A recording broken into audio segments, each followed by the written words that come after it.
Sanibonani. Ugogo Msele kulo Sorani, ugogo Msele kulo okhulumayo. Noma sengithatha nje isikhathi ukuthi ngikhulume, kodwa ngihlala nginikhumbuza ukuthi ugogo Msele kusekhona, hhayi ngoba kuwukuthi mhlawumbe akasekho, nimbona ngoba engasaveli. Ugogo Mseleku uyanibingelela kakhulu uthi niphile nonke ama-custom akhe, niphile nani, bazalwane, niphile yonke indawo ko-Facebook, ko-TikTok, ko-YouTube, niphile yonke indawo. Ngiyanibingelela kakhulu egameni leNkosi yethu uJesu Kristu. Namhlanje nginilethela okusha njengoba ngihleze njalo uma ngizofika kube khona enginilethela kona okusuke kodwa ungakaze uzukuzwe mhlambe ngikhuluma ngako noma ngikumemezela. Namhlanje kunabantu la abathi uma befika athi umuntu, hayibo ngicela umuthi womsebenzi, bathatha ukhona umuthi womsebenzi, athi ngicela umuthi wokuthandwa abelungu emsebenzini, athi ngicela isigqabo somsebenzi. Bengikade ngingenaso isigqabo somsebenzi, manje sengithi cha, anginitshela ukuthi ugogo Mseleku umuthi wokuthandwa abelungu emsebenzini kagogo Mseleku uyatholakala umuthi wokuthandwa abelungu emsebenzini, ebese kuba isigqabo somsebenzi. Kuyatholakala konke lokho, ungakuthola kuhambisana kuyinto eyikhombo. Ngathi nje uzoqala ngomuthi wokuthandwa abelungu bese futhi usebenzisa isigqabo sabelungu.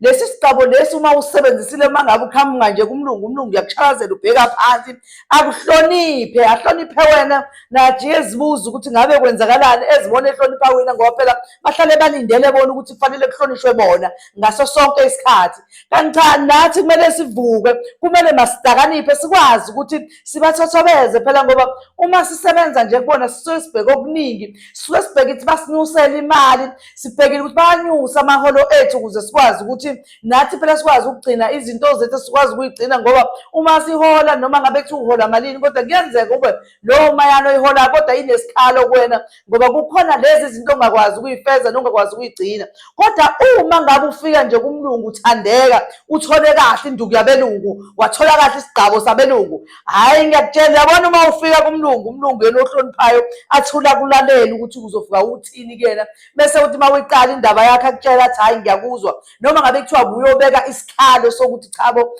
hayi amasentshane engiwaholayo awuwaboni kahle ngaleyo ndlela ozobeka ngayo kubasi wakho, kodwa uyakulalela kuze bese ekucabangela. Uzothuzwa ngelinye ilanga useyakubiza ucela ukukhuluma nawe ngasese, engafuni abanye bazi, kanti wena yingoba wenziwe yini ilezi zinto oyithole kagogo Mseleku. Sengisholo ukuthi bakwethu ikhombo le ngiyenza ibe ikhombo, ngeke ngize kodwa ngikwazi ukunitshela la kuma-social media ukuthi imalini, ukuthi imalini uzongifonela ungibuze ukuthi gogo le khombo yakho ngiyayithanda, bengicela ukuza ukuthi imali. Ngiyakuphendula bakwethu noma sinesimo sokuthi sibuye sihlushwe inethiwekhi, inabo ukuhlupha impela inethiwekhi bakwethu, ningayitsheli ukuthi mhlawumbe ugogo akalibamba ucingo noma uyaziwe, ucingo luhleli kumina, ngisho ngathiwa ngisendleleni ngiyahamba lusuke lusesikhwameni, kube ukuthi-ke mhlawumbe kube yinkinga yenethiwekhi. Bazalwane, ngicela nje ukula, sengicabanga ukuthi futhi yonke indawo isikhathi esiningi iyahlupha inethiwekhi, kodwa-ke nje kuye kube nesikhathi sokuthi ngiyihlupha kangokuba ubone ukuthi hayibo khona umuntu okade efonile ungazwanga wena ukuthi ufone nini. Babese bethi abantu awu gogo bebefona, uze ulibambe ucingo, awuve ungalibambi. Ngithi Nkosi yami akukhona okugodwa ongalibamba, akukhona olulodwa ongalibambi ngoba noma yimuphi umuntu phela uma efona usuke ezofuna ukubeka ngenkinga yakhe. So manje uma ngabe ngingalibamba ucingo ngizosizakala kanjani noma ngizomsiza kanjani yena uma ngingalibamba ucingo? Kumele ngilalele iy'nkinga zabantu ukuze ngikwazi umuntu ukuthi ngimsize kuleyo nkinga anayo. Kakhulu nje abantu bayakhala ngokuthi hayibo bafuna ukuthandwa abelungu, bafuna ukuthandwa abelungu emsebenzini, bafuna ukuthi bazenze kahle bazimonyonge. Ikhona leyo sethi bakwethu, uma ungafika nje manje ikhona ikhombo ekhona nje isi-ready vele, uma ukuthi uyayidinga nje namanje ungafika uyithole le khombo lena. Wena kuphela into esekumele mawuyenze, kumele mawufonele ugogo Mseleku, sacela ukuza le khombo yomsebenzi ukuthi iyimalini. Ngiyakutshela uma usuyisebenzisile uyobona ngalelo langa ufika emsebenzini ukuthi ayikhona zashintsha izinto ngokuhamba-ke siwubone lokuyisebenzisa. Hayi bandla shem, ikhona induku ugogo usenenzele yona bakwethu. Ngiyacela ukuthi uma ngabe kuwukuthi nifuna uyayifuna induku, ufuna ukufaka imali, ungafona gogo umtshethi gogo ubuze leyo nduku ukuthi imalini, bese uyasho ukuthi iy'namba zakho zithini noma ama-akhawunti akho ngikushele ukuze ukhorespond ukuthi ngase kube ngempela la owabonayo lapha iwona yini, ngoba kunabantu ababuye baskeme nje, baskema abantu nje, bona bahlalele nje empilweni yabo kube bazoskema abantu. Sikho-ke lapho-ke sisekutheni wena ngase kwenzeka kube mhlawumbe uyayifuna le nduku, kungenzeka kube mhlawumbe umlungu wakho akakuthandi, kungenzeka kube mhlawumbe ufuna nje ukumshaye nawe khona kade ethi akakuthanda akakuzwa kahle, kodwa uma ufika qede bese yadideka angazi ukuthi kwenzakaleni, ezwe nje sekhala ngawe, sekuthanda, sekuyisimanga, sekuyinto ongayazi. Engisholo ukuthi-ke uma ufika kagogo Mseleku uyasithola isigqoko somsebenzi, uyawuthola umuthi wokuthandwa belungu nesigqabo sokuthandwa belungu, nesigqabo nje somsebenzi, nesigqabo sokuthandwa belungu, isigqabo sokuthi uthandwe nje abantu, kodwa nje isigqabo somsebenzi sinamandla kakhulu. Nomuthi wokuthandwa belungu, umuthi wesigqabo sabelungu, konke nje konke lokho kuyahambisana, kumnandi, kuyikhombo, ngoba le khombo lo uyithola qeda uzoyisebenzisa bese uyenza, bese uyahamba uye emsebenzini. Angize kuthiwa mhlawumbe uzothola ngoLwesihlanu, uyiqala ngoLwesihlanu, mhlawumbe ntambama uyayisebenzisa, umgqibelo uyayisebenzisa, umsombuluko uyayisebenzisa, uyahamba uye emsebenzini. Ngiyakutshela uzofika uboneni, ngiyozwa ngawe mina usufona ususho yeyi wegogo, ngoba ngigcina ningasakhulumi, senibeni nisho njalo nje, umuntu engasafuni ukusho athi hhayi angeke ngikhohlwe into oyikhuluma ukuthi kanti wawuqinisile.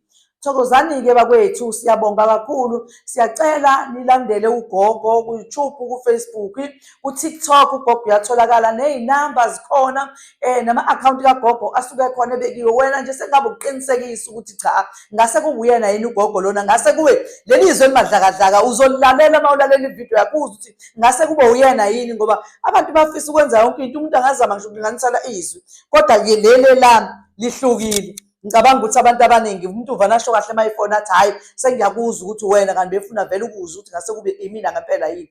Nginezwi lami nje elihlukile. Ngicela bandla manilalela amavidiyo wami, nilalele linimake futhi nezwi, ukuze kwenzele ukuthi ningaskemeki bakwethu. Kuba buhlungu kumina engisuke ngisiza abantu uma ngizwa kukhona umuntu ozokhala ethi uskemekile, kuba buhlungu ngoba leyo nto isuke yenzeke kwangathi wena gogo skeme lowo muntu, kanti yinswela abuya lezi ey'hlala ey'gade nje ukuthi zona ziskeme abantu, zithi wena yenza wena, thina nje sizodla ngawe. Uyayibona lona ayikho right leyo nto bazalwane.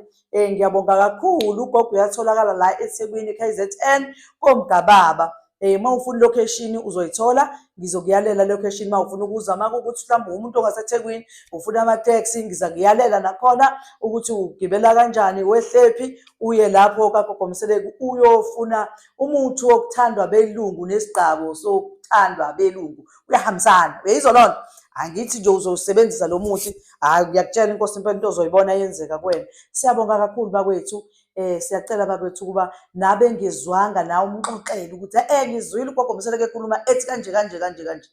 Bakwethu iloko nje sesifisa ukuthi nikwazi, ngoba suke sifuna ukuthi nibe right emsebenzini, nikhululeke, nibone ukuthi izinto esizenzayo sinenzela zona, sinenzela kahle ngendlela ekuyiyona, izinto zenu ziyafezeka, niyakwazi ukufika lapha nithanda khona. Siyabonga kakhulu makhosi amakhulu, siyathokoza. Amen.